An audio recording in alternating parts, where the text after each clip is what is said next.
Alors, l'actu du jour en Formule 1. Avant de commencer, je vous rappelle que les news proviennent de ma chaîne principale sur la Formule 1, Type F1. Et il y a aussi mon Twitch, vous pouvez vous abonner. On parle de F1 sur ces deux chaînes de façon constante et régulière. Les liens sont dans la description. Bon visionnage. Ciao. Alors, la rumeur du jour qui affole la toile depuis hier, Verstappen et Ferrari seraient en contact. Enfin, son père, Max, en tout cas, aurait pris contact avec Ferrari. Bon, on rappelle que Max a un contrat quand même avec Red Bull jusqu'en 2028. Alors après, vous me direz, un contrat ça se casse, mais bon. Donc c'est Automoto.it qui a dévoilé tout ça. Pour ceux qui connaissent pas les secrets de la F1, les contrats et accords sont généralement établis même 2 ans à l'avance, voire Alonso ou Raikkonen à l'époque.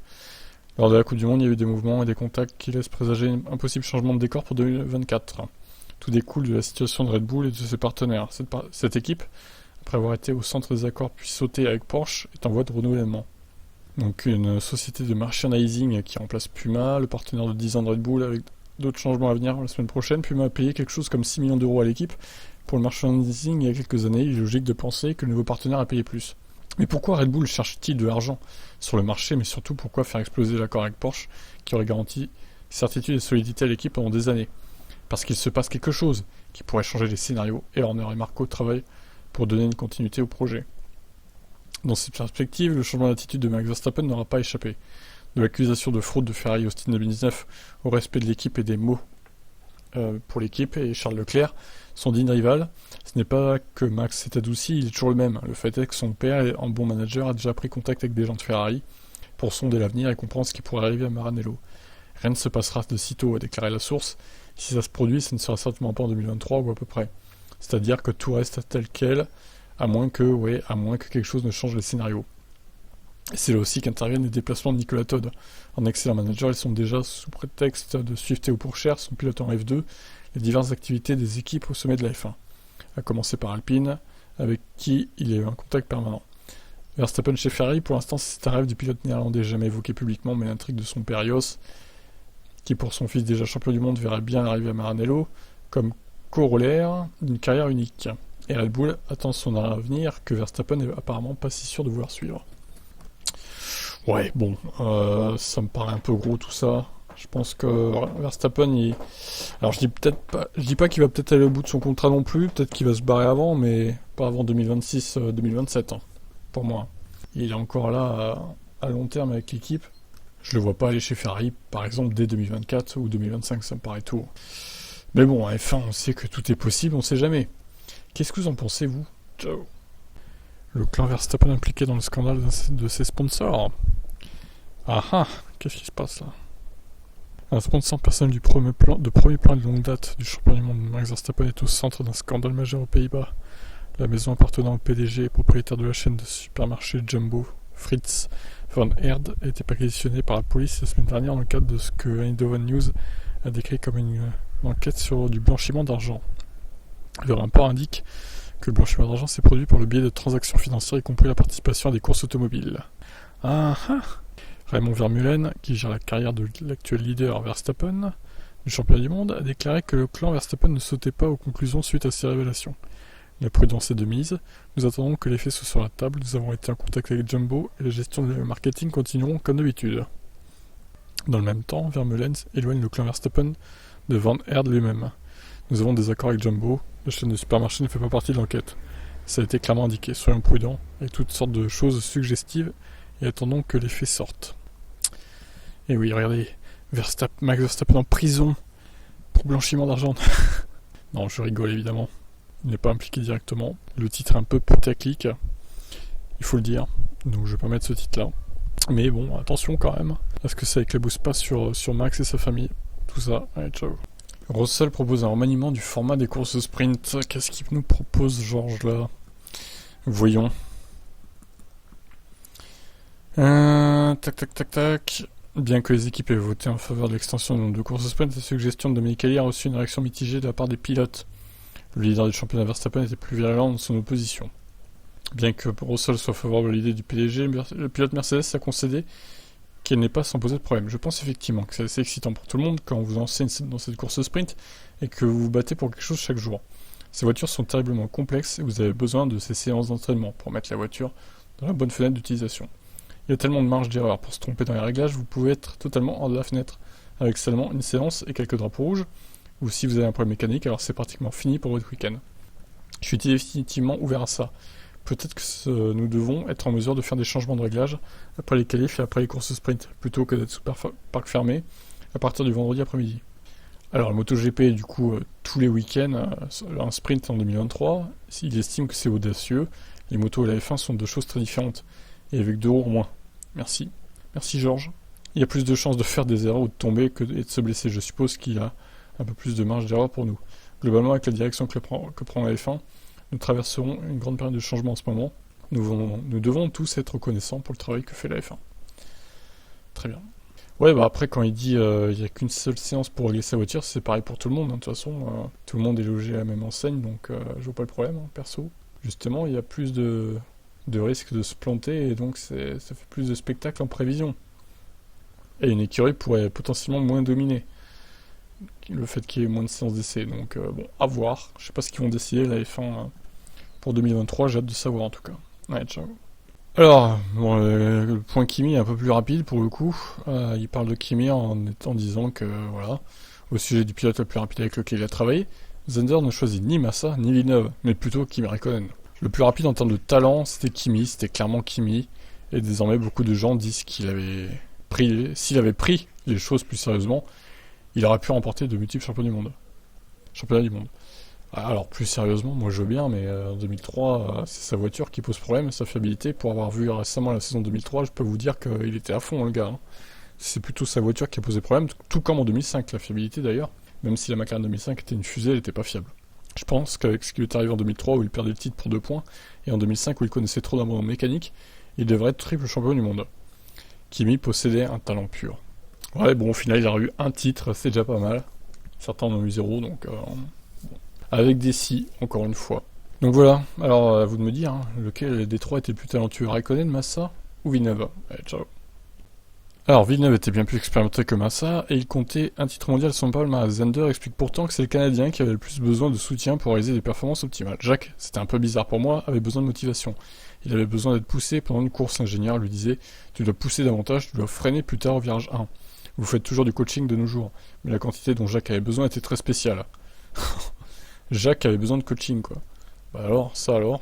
Lorsque Sauber parvenait à signer Villeneuve, c'était une opportunité incroyable pour l'équipe suisse d'attirer l'attention médiatique sur elle. Si le Canadien avait parfois la réputation d'être une diva, Zender affirme que ce n'était pas du tout le cas, rejetant plutôt la faute sur son entourage de l'époque. Tout d'abord, c'était incroyable pour nous d'être en mesure de signer un champion du monde. C'était toute une histoire à l'époque de voir ça chez Sauber. Ensuite, je me souviens de l'agitation qu'il y avait autour de lui. Son manager et son physio me disaient « Il a besoin de tant d'espace dans sa chambre, il a besoin d'un lit. » Et je leur répondais « Nous ne construisons pas l'équipe autour d'un pilote. C'est à lui d'accepter ce qu'il reçoit, car chez Sauber, tous les pilotes ont toujours été traités de la même manière. Donc si Massa obtient une chambre faisant 3 mètres sur 3, Jacques aura la même chose, et non pas une chambre de 6 mètres sur 6. Et tout le tapage que faisait son manager lorsque nous sommes arrivés à Melbourne, il disait « Jacques n'acceptera jamais une chambre aussi petite et terne. » Eh mais Jacques, ça m'étonne pas de lui. C'est une diva, Jacques Villeneuve, de toute façon.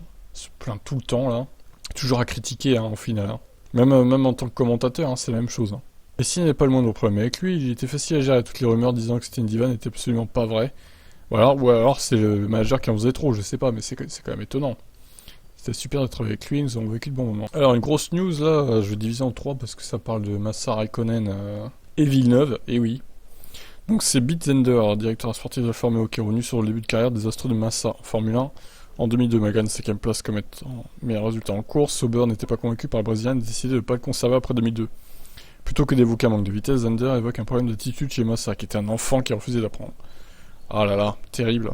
Mais après une année sur la touche chez Ferrari en 2003, il est revenu chez Sauber. En 2004, était alors un pilote différent, une personne différente. Coéquipé de Fisichella et Stanley Wright, a ensuite associé à Villeneuve en 2005. Interrogé par Podcast Beyond the Grid, Zender a révélé qui de Massa ou de Villeneuve était le plus rapide. En fin de compte, c'était Felipe, il était jeune et prometteur. Nous avions eu quelques problèmes avec lui en 2002. C'était un désastre, un enfant qui refusait d'apprendre. Il devait donc quitter Sauber. En 2003, il était chez Ferrari aux côtés de Schumacher et faisait de nombreux essais. Lorsqu'il est revenu chez nous, c'était une autre personne, un autre pilote. Il était rapide. Felipe était rapide et régulier. Ouais, alors je crois que son passage chez Ferrari en tant que pilote d'essai lui a fait du bien à Massa. Il lui a un peu serré la vis. Donc voilà, évoquons maintenant Villeneuve. Mercedes risque de payer sa saison en montagne russe en 2023. On ne sait pas si ce que nous allons changer sera suffisant. Pardon. Ah putain, il y avait 16 courses les gars pour faire des essais privés quand même pour l'année prochaine. Hein. Si c'est pas suffisant, il y a plus les essais libres, plus les qualifs. Parce qu'attendez, 305 x 16 déjà, rien que les courses, ça fait combien là? Ça fait 4880 km les gars. Hein. Bon, tu rajoutes les essais libres et tout le bordel, t'arrives à 6000 je pense, voire plus. Donc bon, il faudra peut-être trouver des solutions au bout d'un moment pour l'année prochaine. Je pense que la saison a été assez frustrante, non seulement à cause de notre niveau de performance générale par rapport aux années précédentes, mais aussi des montagnes russes que nous avons parcourues de course en course, où nous avons vu nos performances monter et descendre. On a travaillé dur pour améliorer les performances et nous l'avons fait progressivement tout au long de la saison. Mais nous avons également essayé de comprendre pourquoi certains circuits sont bons pour nous et certains sont mauvais. Le travail qui en a résulté nous a en quelque sorte donné un outil qui nous permet à peu près de prédire où nous serons. Donc nous savions qu'Aila Monza sera un circuit plus difficile, moins que Spa, mais plus que Zandvoort et Budapest. Alors, c'est bien de faire un outil qui permet de prédire où vous êtes, mais il n'y aurait pas besoin de cet outil si vous étiez performant sur tous les circuits en fait. C'est ça l'idée en fait, faut pas faire un outil qui permet de voir vos performances en avant-première, il faut que vous soyez performant sur tous les circuits en fait. Enfin, Étonnant. Je pense que cela dit, compte tenu de la voiture que nous avions terminée au 3e et 5e place, c'était un bon résultat pour nous, ça a montré que nous utilisons très bien la voiture, les pilotes ont tiré le meilleur parti, je pense que je ne pourrais pas demander plus que ça. Maintenant le souci, c'est que nous devons faire la même chose pour préparer la W14, avancer avec des prédictions. C'est problématique parce que même si nous comprenons maintenant à peu près ce que nous devons faire pour que notre F1 se comporte mieux, nous ne savons pas si ce que nous allons changer sera suffisant. On pense, mais là aussi, partir d'une base plus saine aurait éliminé un grand nombre de doutes. C'est pas très rassurant quand même. Hein. Je pense que ce qui est vraiment encourageant, c'est la compréhension qui vient du travail de simulation que nous faisons, et la compréhension qui vient enfin de la soufflerie. Ça nous permet de déterminer pourquoi nos performances augmentent et diminuent. Ce dont nous avons besoin pour ce que nous devons faire pendant l'hiver, ce sont les éléments clés qui vont nous guider. J'attends de voir ce qui va se passer l'année prochaine, mais je suis pas très confiant pour Mercedes. Personnellement. Bon, à voir. Hein. Il y a le temps d'ici là. Espérons qu'ils seront sur la bonne voie. Ouais, ciao. Aston Martin veut qu'Alonso pousse son équipe à la limite. Quelqu'un pour poser des questions aussi inconfortables que possible. Oh Fernando sera parfait pour ça les gars. Va-t-il filer un petit billet au mécano pour qu'il s'occupe de lui et pas de Stroll? Bon, je pense honnêtement qu'il n'aura pas besoin de ça pour le battre. Eh bien, c'est un champion, il y a une raison pour laquelle ces gars-là sont des champions, et c'est parce qu'ils sont très compétitifs, ils posent les bonnes questions, ils poussent les équipes à la limite. Et nous pensons pour nous qu'il est important d'avoir quelqu'un comme ça pour poser des questions aussi inconfortables que possible. Cela nous pousserait encore plus loin, je pense donc que pour l'équipe, c'est la bonne chose d'avoir un pilote comme ça. Alonso semble toujours être au sommet de son art, au volant d'une F1, et franchira un cap à Singapour, en devenant le premier pilote de l'histoire avec 351 départs en Grand Prix. C'est impressionnant parce que tout d'abord, Fernando est toujours super rapide, et c'est le premier critère quand vous signez quelqu'un. Ensuite, il est très fin, il est très motivé, très compétitif. Normalement, avec son quantité d'expérience, c'est très difficile d'avoir tout ça réuni. Nous sommes donc, je pense, privilégiés d'avoir cette combinaison d'expérience, de compétitivité et de rapidité. Il faut faire de grandes choses avec nous. Nous ne savons juste pas à cette heure dans quelle position nous nous retrouverons pour nos débuts ensemble, mais il est le bon pilote pour notre aventure et faire d'Aston Martin une équipe de premier plan. Eh bien, à voir ce que ça va donner cette association. Allez, ciao. Alors, selon Yos Capito, Abu Dhabi 2021 a affecté le pilotage de Latifi. Vire-le, hein. Pourquoi tu t'emmerdes avec ce mec? Vire-le, je sais qu'il te rapporte du pognon via son sponsor Sofina, mais bon, t'as qu'à le dégager si tu t'en plains tout le temps, là, Yost. Oh là là. Nous devions continuer à lui donner de la confiance, a déclaré Capito. Nous lui avons dit qu'il n'y avait rien d'anormal, que tout allait bien, mais c'était très difficile de le mettre en confiance parce que c'était la fin de saison. Ils sont partis en vacances et on dit qu'il devait prendre du temps libre. Il n'était donc pas là tous les jours et nous n'avons pas trop interféré car nous savions ce qui se passait. Nous savions qu'il avait coupé ses réseaux sociaux. Mais si nous avions trop interféré, je pense que nous aurions aggravé la situation. C'est quelque chose que tout le monde doit surmonter. Il savait parfaitement qu'il avait notre soutien, que nous étions absolument convaincus qu'il n'avait rien fait de mal. L'accident, bien sûr, n'aurait pas dû se produire, mais si vous faites de la course, vous savez que les accidents peuvent arriver. On ne blâme jamais un pilote pour ça. C'est possible d'avoir un accident, sinon il faut rester à la maison. C'était extrêmement dur, je pense que c'est dur pour absolument tout le monde, et je pense que tous ceux qui n'ont pas vécu ça n'ont aucune idée de ce que ça fait, même si vous coupez vos réseaux sociaux, vous êtes en contact avec d'autres personnes qui voient toujours ce qui se passe, et vous ne pouvez pas vous en détacher. Je pense que c'est aussi une partie de la raison pour laquelle il a fallu un certain temps dans la saison pour trouver sa compétitivité. Je suis sûr que ça a affecté son pilotage après ça. Ça leur a beaucoup affecté mon pilotage, j'en suis absolument convaincu, donc je peux comprendre tout ça. C'est pourquoi nous lui avons donné la confiance et l'avons soutenu toute la saison. Nous savions qu'il reviendrait. Mais en quoi il est revenu en fait? Le mec se fait battre par un rookie dès la première course du rookie. En quoi il est revenu dans le game? Non, non, mais là il est en train de lui trouver des excuses pour le garder, j'ai l'impression. Putain, il faut vraiment s'en débarrasser de ce Latifi, on n'en peut plus. Qu'est-ce que vous en pensez? Ciao. Ricardo, si ça ne peut pas être moi, champion du monde, alors je suis content que ce soit Max. La vitesse de Max était évidente dès le départ. Il a franchi un premier cap en 2018, la dernière année de notre collaboration, ça devenait de plus en plus dur de le battre. Selon moi, dans sa tête, le tournoi était libre 3 Monaco quand il s'est craché, se privant en conséquence d'une bonne position de qualif. Ensuite, il a rapidement trouvé un moyen de résoudre ce problème mental, parce que tout est dans la tête. Il a trouvé un moyen de mûrir très vite et beaucoup. Je pense donc qu'en 2018, il a probablement fait la plus grande transition, celui d'un jeune garçon à un homme. Une certaine maturité hors piste a rendu ses résultats sur la piste bien plus cohérents et constants. Pour Ricardo, il n'y a pas eu de lutte pour le titre mondial depuis son choix de quitter Red Bull. Mais il est vraiment heureux pour Verstappen. Le voir maintenant continuer sur cette lancée de 2018 et faire ce qu'il a fait, je me suis dit, si ça peut pas être moi, alors je suis content que ce soit lui, parce qu'au moins, j'ai eu l'impression de pouvoir me battre contre lui et ça fait du bien. Et personne ne saura jamais si j'aurais pu continuer à lui tenir la dragée haute. Ouais, alors bon, on va rien dire, mais bon. Le pauvre Ricardo, il est un peu déconnecté. Alors j'imagine qu'il a dit ça avec humour, avec second degré, mais bon. Déjà enfin, c'est un peu pour ça qu'il est parti de chez Red Bull, de toute façon. Il commençait à sentir qu'il se faisait battre régulièrement par lui. Donc il s'est dit, vas-y, je me casse. On va aller voir ailleurs, ça sera peut-être mieux. Et au final, je pense qu'il a eu raison de partir chez Renault. Par contre, aller chez McLaren, ça n'a pas été une réussite pour lui. Il s'est fait atomiser par Norris. Bon, bah écoutez... Voilà, en tout cas, il est heureux pour Max. Vous en pensez quoi? Ciao. Grand Prix de Las Vegas, la F1 prévoit des places abordables. Bah, il faudrait, effectivement, parce que 100 000 $ à la place, c'est un peu élevé, je trouve quand même. Personnellement. Donc, le Grand Prix de Las Vegas a fait le buzz récemment pour les places achetées par MGM. Ils vont faire des packs avec les chambres d'hôtel, etc. La PDG de l'événement, Renée Wilm, a révélé que certains billets seraient bien moins chers. Selon elle, Liberty Media, qui est aussi promoteur du Grand Prix, réservera une zone spéciale des places abordables pour que tous les publics puissent accéder au Grand Prix. Wilm a également précisé que cette zone se destinerait à un public jeune, avec une ambiance de fête pour ses spectateurs. Ça semble destiné à endiguer la grogne du public que subit la F1 à cause de l'augmentation des prix, qui a été constatée pour Silverstone cette semaine, et que la rumeur prête aussi à Monaco. Un autre éclaircissement a été le choix de date et d'heure de course, qui se déroulera le samedi soir localement, donc 7h chez nous le dimanche, le dimanche matin. Il faudra se lever malheureusement, mais bon. Vu le show que ça va être, à mon avis, on va pas se plaindre. C'était un compromis pour s'assurer que nous diffusions à un moment où nos fans européens peuvent se lever avec une tasse de café et regarder la course à 6 ou 7 heures du matin. C'est très similaire à la façon dont nous regardons les courses européennes. Donc c'était en fait un élément très important de la planification du week-end. Alors c'est pas tout à fait exact parce que les courses européennes, pour eux, elles sont à 9h du matin, à peu près. Alors sauf peut-être à Las Vegas où c'est un peu plus tôt, je sais pas exactement le fuseau horaire, mais en tout cas pour la côte Est, c'est vers 9h du matin, les courses qui sont à 15h chez nous. Donc voilà. Mais bon là, 7h, voilà. Pour une fois, il va falloir se lever, bon. Il y aura le Japon aussi, il faudra se lever, certes. Et l'Australie, mais bon. Allez, pour une fois, on va pas se plaindre. Non, j'espère que ce sera une bonne course quand même. Et par contre, il faut qu'il fasse un effort sur les places, parce que là, c'est pas possible, quoi. Allez, je vous laisse commenter, ciao. Mazepin ne changera pas de nationalité pour la F1. Le pilote ne veut pas dénoncer les crimes de la Russie. Mais de toute façon, on veut pas de lui en F1. Qu'il soit russe ou pas, d'ailleurs, on s'en fout. C'est son talent qui pose problème à ce mec. Il est nul. J'ai été un des premiers à recevoir ce document en mars dernier.